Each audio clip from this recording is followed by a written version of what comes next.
Olá, bem-vindos ao canal. Quem não fez a inscrição, faça para receber os vídeos atualizados. Quem não me conhece, eu sou a professora Ana Maria, prazer. Eu vou falar hoje sobre verbo, a classificação dos verbos na realidade, né? Então, o que é verbo primeiro? O verbo, ele faz parte das 10 classes gramaticais. Ele é a única classe gramatical que ele é variável de tempo, pessoa, número e modo, nesses 4 itens. Os demais, eles se classificam só em variáveis e invariáveis. Então, o que inclui esses 4, que eu vou falar cada um deles, é somente o verbo. Bom, o verbo ele pode sempre expressar uma ação. Correr, falar, andar, pular, brincar. Quando eu falo o verbo, por exemplo, no infinitivo, né? Terminado em ar, ir ou or, né? O antigo verbo coer. Bom, se eu falar assim, por exemplo, João comeu o lanche. Então, tem uma ação de comer, que o comer é o verbo, né? Um estado, por exemplo, o ônibus está atrasado. É o estado de estar atrasado. Então, está é do verbo estar. Quem está atrasado? O ônibus.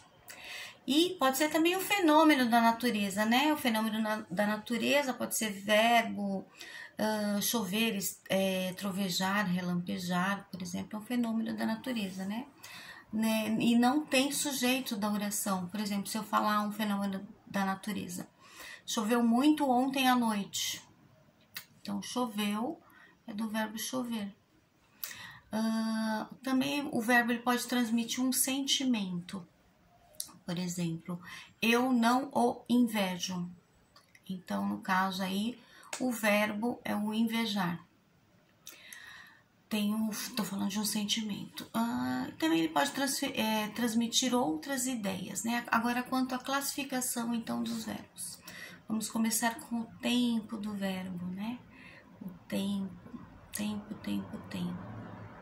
Será que o tempo é cronológico, como de Deus Cronos, né?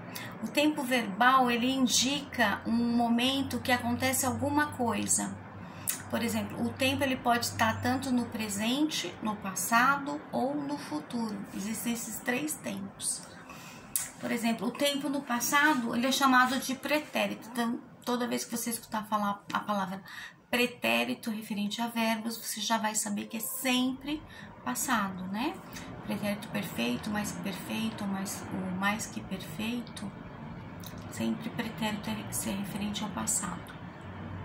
Ele designa algo que já aconteceu. Por exemplo, viajei para a Bahia no mês passado. Então, viajei é o verbo e esse verbo está no tempo passado. Viajei é um verbo já concluído, né? O pretérito perfeito, por sinal. O presente ele já aponta uma ação ou um estado ou um fenômeno do que está acontecendo agora. Por exemplo, estou com febre. Então, estou, que é o verbo do tempo presente. Estou agora. Com o quê? Com febre. Então, o presente do indicativo, né? O futuro, ele já remete a algo que ainda não aconteceu, mas vai acontecer. Por exemplo, comerei o bolo na festa de aniversário.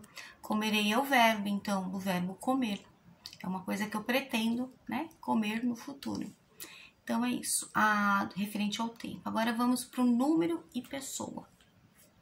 O verbo, ele varia de acordo, então, com a pessoa e com o número. Bom, são 3 as pessoas do verbo, vamos ver. A primeira, eu e nós. Bom, toda vez que eu vou conjugar o verbo, eu tenho que lembrar que eu tenho o caso reto, né? Para acompanhar, que são as pessoas que vão acompanhar esse verbo. Então, eu, tu, ele ou ela, nós, vós, eles ou elas, que são referentes primeira, segunda e terceira pessoa do singular, primeira, segunda e terceira pessoa do plural. Então, quando eu falo eu e nós. A segunda, referente a tu e nós. A terceira, ele, ela e eles, elas, que é a terceira pessoa do singular e do plural, né? Em relação ao número, os verbos podem estar no singular, por exemplo, eu, tu, ele, ela, e no plural, nós, vós, eles, elas. Exemplo, Eu estudo. Então, quando eu falo eu estudo, o verbo é estudar. Eu estudo agora, né? O tempo é presente do indicativo. O eu é o pronome do caso reto. Ele está se referindo à primeira pessoa do singular, ou seja, a mim. Quando eu falo estudo, também o verbo estudar também é a primeira pessoa do singular. Eu estudo, tu estudas, ele estuda, nós estudamos, vós estudais, eles estudam. O verbo estudar, o tempo presente do indicativo. Bom, e se eu falar, por exemplo, na terceira pessoa do plural, ficaria assim, eles estudam. Então, aí já muda o verbo, né? Eu tenho o M para a terceira pessoa do plural. Ai, professora, eu sempre confundo M com tio. O tio, terceira pessoa, agente do plural, a gente só vai usar para o futuro, tá? Os demais, sempre M. Então, eles estudam. A concordância verbal entre o sujeito e o verbo tem que estar sempre correta, tá bom?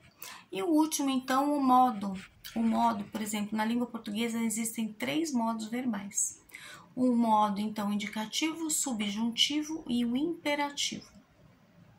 Quando eu falo modo indicativo, eu sempre tenho uma certeza de uma coisa que é um fato. Por exemplo, Maria trabalhou até tarde. Então, trabalhou é o verbo.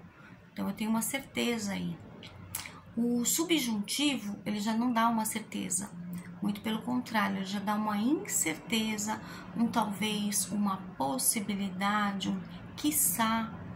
Por exemplo, se Maria trabalhasse até tarde, então aí, ó, se, tá vendo? Tem o se, então existe essa possibilidade. E o imperativo é um verbo que ele sempre vai mostrar uma ordem, um pedido, uma solicitação. Imperativo, olha esse nome, ele já vem de império, de imperador. O que o imperador faz? Ele não dá ordem. Isso é uma dica já para não esquecer o verbo no imperativo. Por exemplo, trabalha até tarde, Maria. Então, aí o verbo trabalhar, ele está no verbo imperativo. Por exemplo, sou eu dando uma ordem para uma pessoa chamada Maria. Entende? Também pode vir ser um desejo, né? Pedido, ordem, solicitação. Vai depender muito da entonação da voz, de como eu falo, né? Tem várias formas de falar e a entonação também diz muito, né? Mas de qualquer uma dessas formas não vai deixar de ser verbo imperativo, tá bom? Espero ter ajudado e até o próximo vídeo. Um beijo.